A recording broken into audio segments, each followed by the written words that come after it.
Les forêts les plus australes du monde, la Nouvelle-Zélande et les îles subantarctiques.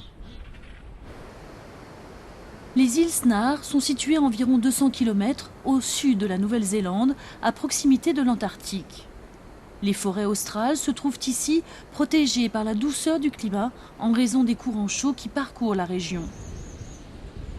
Les arbres sont tordus et courbés car les vents y sont violents. Les îles, avec un environnement hostile et des falaises escarpées, sont maintenant habitées par de nombreuses créatures étranges. Il s'agit d'un lion de mer de Nouvelle-Zélande. Il parcourt lentement la forêt. L'oiseau que l'on voit marcher avec ses grandes pattes palmées est un albatros de Boulaer. Ces palmipèdes fabriquent leur nid avec de la terre et des plantes mélangées à leur salive et couvent leurs œufs.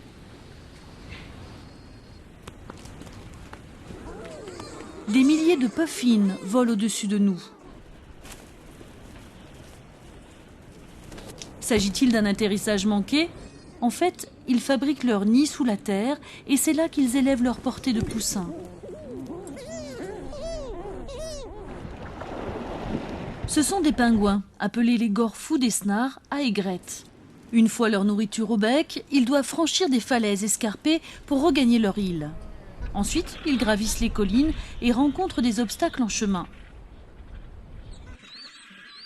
Ce périple s'achève quand ils retrouvent leurs petits bien dissimulés à l'intérieur de la forêt. C'est parfois très loin de la mer, mais un terrain plat et sans danger pour élever une portée de poussins. On dit que les ancêtres des pingouins sont les oiseaux de mer qui faisaient leur nid dans les forêts. Ces palmipèdes doivent dévaler la falaise pour attraper leur proie. Cela peut s'avérer risqué, même pour des pingouins adultes.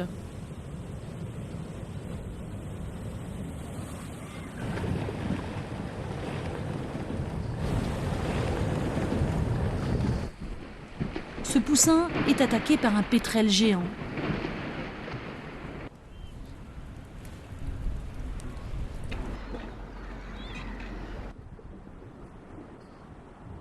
Des courants chauds et froids se rencontrent autour des îles et produisent de grandes quantités de plancton.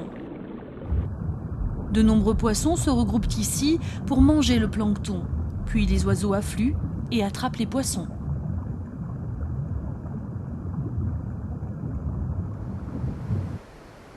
Cette forêt australe est un merveilleux exemple visuel du travail de la nature sur de nombreux siècles.